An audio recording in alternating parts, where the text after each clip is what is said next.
बाद उन्होंने यार पर हमारे मेटिल हमारे मेटिल गोली पूरा गया बाद मेटिल गोली बादार ना तस्मीन बादार गोले तरवसर. Meet Tasneem.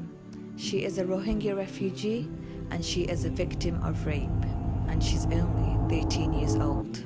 We want to raise awareness on what is happening here. I'm going to ask you a very sensitive question.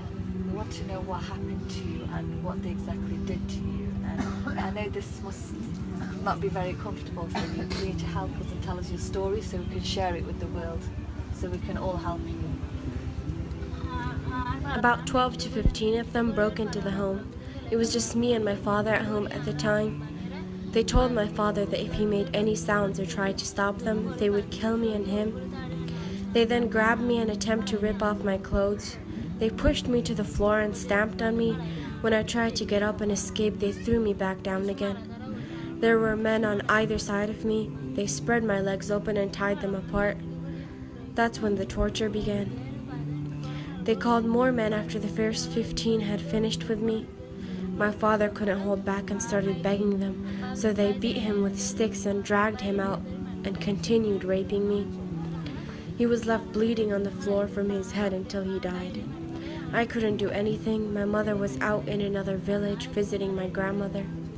She heard about the events and couldn't return until a few days later, fearing for her own life.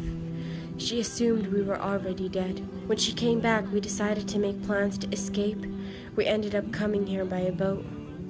We realized after a few months that I had become pregnant. We had no choice but to have the baby. My mother is very ill now. I have to look after her and the baby. I'm only 13 years old. Stop the recording. She doesn't have to speak anymore. It's okay.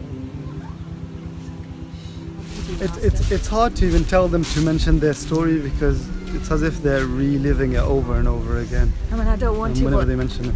we have no choice. I mean, this is the only way we can raise awareness because nobody knows what